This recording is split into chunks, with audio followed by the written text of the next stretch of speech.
I knew that social technology was going to be a really big deal all the way back when I was in high school in 1999. What I didn't know was that not everybody agreed with me at the time.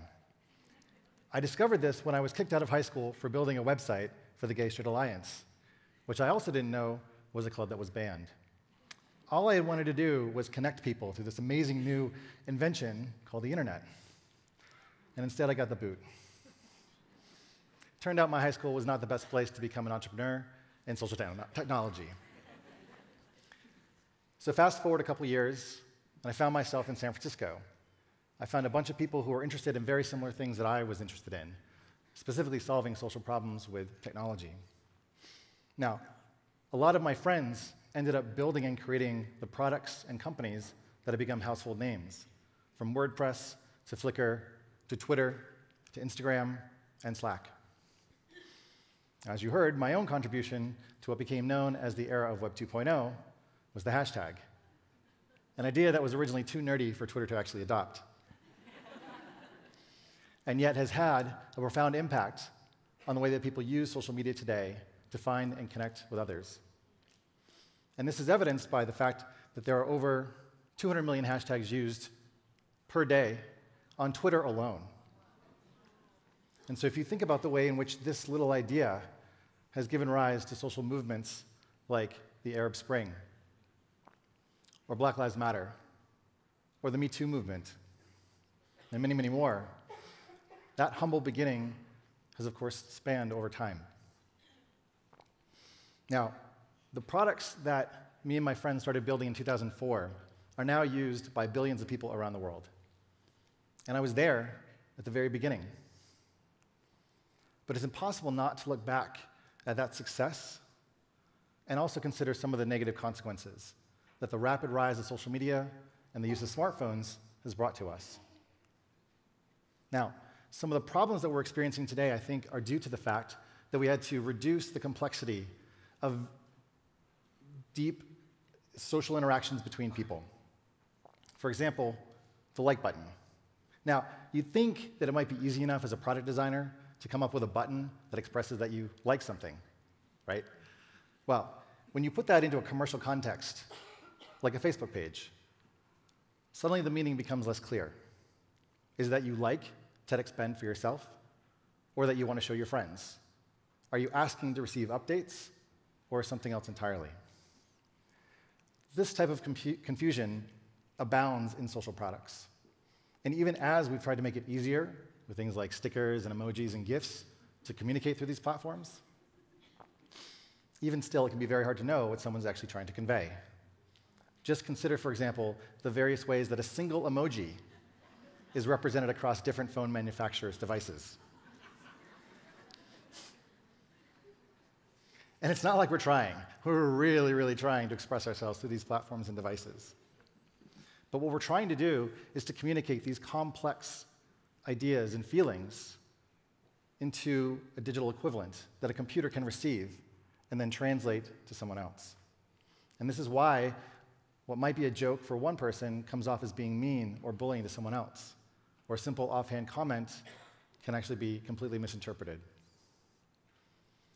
Compounded over time, in our race to connect the world, we're now having to deal with a barrage of useless information, from notifications to updates to messages, which has cheapened the value of a lot of this communication. And we're really starting to just get our hands around the negative consequences of too much social media on our emotions, our physical health, and our interpersonal relationships. It's not that connection wasn't a worthy goal, it's just that connection isn't enough. What we really crave is social technology that supports connection, but also comfort and security. And we know this because without comfort and security, primates become emotionally stunted and develop antisocial behaviors, as well as becoming abusive, just like the baby rhesus monkeys in Harry Harlow's famous experiments from the 50s. What Harlow showed was that even when a monkey was paired with a wire surrogate mother, it preferred to spend upwards of 13 to 15 hours a day nestled into the comfort and security of a cloth-covered wire surrogate mother. So in our context, our smartphones have taken the place of this wire surrogate mother monkey. And it's manipulated us into believing that we're getting real comfort and security from it, even when we're not. And just like Harlow's baby monkeys, when we spend too much time with our phones or on social media, we too develop antisocial behaviors like bullying, aggression, or depression. And I think relationship expert Esther Perel put it best when she observed that people go to bed with their phones in all senses of the word. The last thing they stroke is their phone. The first thing they stroke is their phone. And I can't imagine that this doesn't have an effect. These devices have transformed the rich tapestry of human connection and communication beyond recognition. But the challenge for social technology designers isn't to replace the phone. It's instead to augment our existing technology to support pro-social behaviors, such as self-awareness and introspection, empathy, and designing for richer and more meaningful interactions between people. As a founder, I know that building a product is really important to trying to change the world. But if you want to actually make change at scale, instead, it's better to change the culture that surrounds founders. And since I was there at the first wave of social technology, and as a founder myself, I know how much my cultural context affected the way that I tried to solve problems, as well as the way in which I understood them. Culture affects founders, and founders are kind of like artists, and they really like to see themselves represented in the products that they make. And so products, therefore, represent the cultural context of the founders, which then reflects the founders' design choices, such as the like button, which in turn influences users' behaviors. And over time, with use, users begin to take on aspects of the founders' culture. So as the founders' products become more widely available, like Twitter or Facebook, they start to shift culture as a whole by changing individual users' behaviors. Take, for example, Jack Dorsey. The idea of Twitter came to him because he was a bike messenger. He was also a political activist. Now, he realized that SMS would be this great way to keep his friends up to date on what he was doing. But as he was building Twitter, he also wanted to make sure that it was an open place for people to express themselves. This is one of the reasons why Twitter was the last to ban the controversial conspiracy theorist Alex Jones, when a bunch of other social media platforms had already done so, because of Jack's culture and his deep belief in the importance of free speech. So as Twitter has become more popular, it is changing culture at large in terms of the way that we think, the way that we talk, and the way that we interact. Now, this insight is not new. As John Culkin, who is a friend and contemporary of media theorist Marshall McLuhan, once observed, we shape our tools, and thereafter our tools shape us. So it's no wonder that we become more anxious, more distracted, and find it harder to have deeper, more meaningful conversations with people because of the very chirpy design of Twitter. Now, I don't blame the technology of Twitter, but I do think that the culture that surrounded Jack and me and my friends back in 2004 has a lot to do with it. McLuhan himself told us that the medium is the message. And I would argue that the message of social technology is that you can't separate the culture that produces social technology from it. And so therefore, if we change the culture of founders, I believe that we can change the nature of the social technologies that they produce.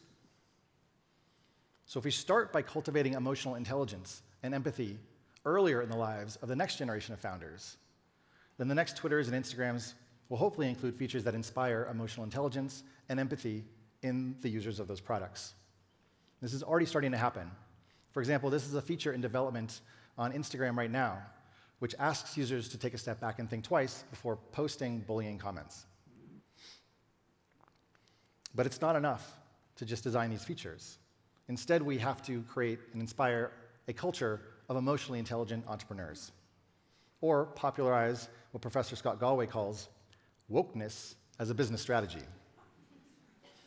He was recently on the Pivot podcast, where he observed that progressives are capturing the majority of the income, And so therefore, there's a very smart business strategy in promoting and being very open about your progressive values. This is a new type of behavior for brands. And by the way, for those of you who don't know, wokeness is being aware of social injustices and taking action to fix it.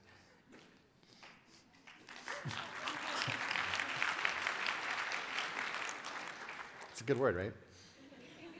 Now, how do we go about doing this? Well, I propose that we target 3 specific contexts. The first really has to do with the individual, the technology of the self, and how we relate to ourselves. The second has to do with human-to-human relationships, and how we support those relationships. And third is human-to-machine relationships. The good news is there's already founders who are working on products to address each of those different contexts. The first that I'd like to introduce you to is Kari and Lisa Sullins, who are building Atlas. Atlas is designed to support the mental fitness and emotional well-being of founders. They offer retreats, resources, and an extended network of VCs and investors who are on board with this idea of emotionally intelligent entrepreneurship. These investors know that building a startup can take anywhere from 7 to 10 years to actually survive and thrive. But most of their investments go bad because founders don't make it. They burn out. And so essentially, Atlas is trying to change the culture of founders to help them become more emotionally resilient by creating a context and space that allows founders to reveal their vulnerability and their weaknesses, and to ask questions and to get support. And this is for a group of people who are normally expected to have all the answers somehow magically. Anna Gatt is building Actual, which is a new human-to-human messaging, I know I have to specify that now, human-to-human communication platform. What it does is it uses machine learning to look for context cues, for communication cues, to help each participant in a conversation be more aware of their participants and to speak with more care and more clarity. And third, Ross Ingram and Christina Poindexter are building something called Maslow. Maslow is an AI companion that attempts to inspire pro-social behaviors in humans by expressing empathy by watching nonverbal cues. What does that actually mean? Well, this is Maslow. Maslow is this emotive orb that essentially tracks your state, whether it's through your speech or through your facial expressions, to mirror you and to respond in kind. So for example, this is Maslow expressing joy, or when Maslow's amused.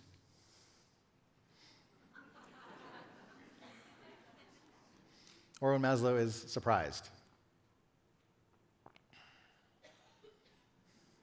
So Maslow is the kind of emotional technology that could be embedded in voice assistants to provide more cues to people who are interacting with it. These 5 people represent a new class of emotionally intelligent entrepreneurs, and I hope that they are part of a new wave, creating a new wave of human-nourishing social technology startups. But we have to get there with an increasing amount of urgency, because it took us 30 years to connect 50% of the world's population, and we're slated to connect the last 50% in the next 10 years. And so if we want the future to be different than the world that we live in today, we have to get started. Because imagine, 10 years ago, Instagram didn't exist, and now it has over 1 billion users. Think about the next set of Instagrams that will be created between now and 2030. And imagine the impact that those companies will have on those communities that are just getting the internet for the first time, mostly in the developing world. Those new Instagrams and those founders need to be culturally aligned with Kari, Lisa, Anna, Ross, and Christina. We have to get this right, and we will, if we start now. Okay, so you remember at the beginning of my talk when I told you that I got kicked out of high school for building a gay straight alliance? Well, I want you to think for a second about where we are right now.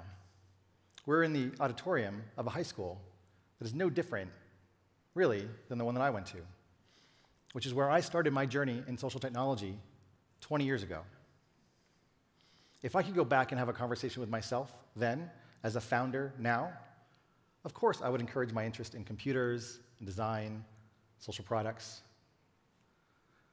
but I'd also encourage myself to start developing the technology of myself, my ability to know myself, to be curious, to develop my intuition and listen to it. And so today I want to speak specifically to the high schoolers who are here, especially those of you who use hashtags every day and never thought that a person just like you came up with that idea.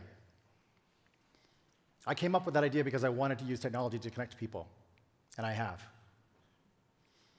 Although I started my journey a long time ago, you're just getting started now.